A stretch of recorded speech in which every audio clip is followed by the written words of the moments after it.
ছাত্ৰ-ছাত্ৰীসকল আজি আমি তোমালোকৰ লগত আলোচনা কৰিম এটা শব্দত প্ৰকাশ কৰা। তোমালোকে নিশ্চয় পাই আহিছা ইয়াৰে আধা সংখ্যক হয়তো তোমালোকে জানিবও পাৰা কিছুমান নাজানিবও পাৰা। সেইবাবে তোমালোকে নোটবুক এখন উলিয়াই লবা আৰু নোটবুকত নোট কৰি যাবা। তেনেহলে এতিয়া আৰম্ভ কৰো। প্ৰথমতে এতিয়া আৰম্ভ কৰিব লৈছো। ধান থোৱা ঘৰ, ধান থোৱা ঘৰক ভঁৰাল বুলি কয়। ভিক্ষা কৰে যি, ভিক্ষাৰী। ফুল নফুলাকৈ গুটি হোৱা গছ, বনস্পতি। শত্ৰুক জয় কৰে যি, ৰিপুঞ্জয়। যি মাছ মাংস নাখায়, নিৰামিষাহাৰী। যি আনৰ বস্তু বলেৰে নিয়ে, ডকাইত। যি কাৰো লগত মিলিব নোৱাৰে, অজিন পাতকী।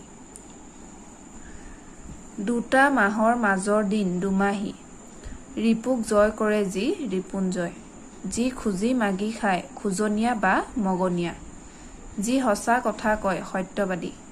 যাৰ আগত জন্ম, অগ্ৰজ। যাৰ মূৰত চুলি নাই, টপা। যি বাঢ়িবলৈ ধৰে, বৰ্ধিষ্ণু। যি নিজে নিজে হয়, স্বয়ংভূ। যাৰ আশ্ৰয় নাই, নিৰাশ্ৰয়। যি কথা লগাই ফুৰে, খলুৱা। যি পৰিণাম চিন্তা কৰি কাম কৰে, পৰিণামদৰ্শী। যি মাটিৰ উৎপাদিকা শক্তি নাই, অনুৰ্বৰ। যিজনে নিয়মমতে খৰচ কৰে, মিতব্যয়ী। যাৰ জন্ম নাই, অজ। যাৰ পূৰ্বজন্মৰ কথা মনত আছে, জাতিস্মৰ। যাৰ বিবেচনা শক্তি নাই, অবিবেচক। যি মাতৃৰ এটি মাত্ৰ সন্তান, কাকবন্ধ্যা। সকলোকে সমানভাৱে দেখা, সমদৰ্শী। যি জানিবলৈ ইচ্ছা কৰে, জিজ্ঞাসু। পিছে পিছে গমন কৰে যি, অগ্ৰগামী। যি কম কথা কয়, মিতভাষী। নোহোৱা বস্তু সৃষ্টি কৰা, উদ্ভাৱন। যাৰ মৰো মৰো অৱস্থা, মুমূৰ্ষ। যি অনাই বনাই ঘূৰি ফুৰে, যাযাবৰ। নাম নধৰাকৈ দিয়া গালি, গোৱাত গালি। দেউতাকৰ সখীয়েক তাৱৈ আমি পঢ়িলো। তাৱৈ ঘৈণীয়েক হ'ল আকৌ আমৈ।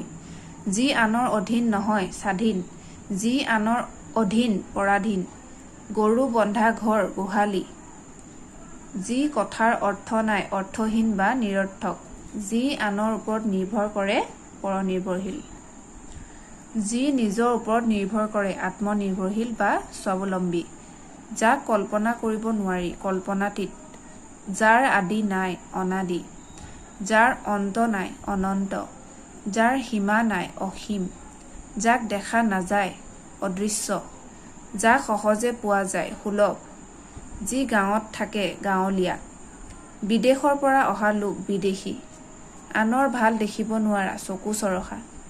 একে শ্ৰেণীতে পঢ়া, সহপাঠী। যাৰ ধাৰ আছে, ধাৰুৱা। যি বিদেশত থাকে, প্ৰবাসী বুলিও ক'ব পাৰি, প্ৰবাসী। যি ভয় নকৰে, নিৰ্ভীক। একে মাকৰ সন্তান, সহোদৰ। একে গুৰুৰ শিষ্য, হৰিভকত। তেনেহলে ছাত্ৰ-ছাত্ৰীসকল আজি আমি এইখিনি আলোচনা কৰিলো। তোমালোকে নিশ্চয় বুজি পালা আৰু তোমালোকে টোকাবহীত টুকি ৰাখিবা আৰু মোৰ চেনেলটোলৈ যদি প্ৰথমবাৰ আহিছা তেনেহলে চেনেলটো ছাবস্ক্ৰাইব কৰি ৰাখিবা।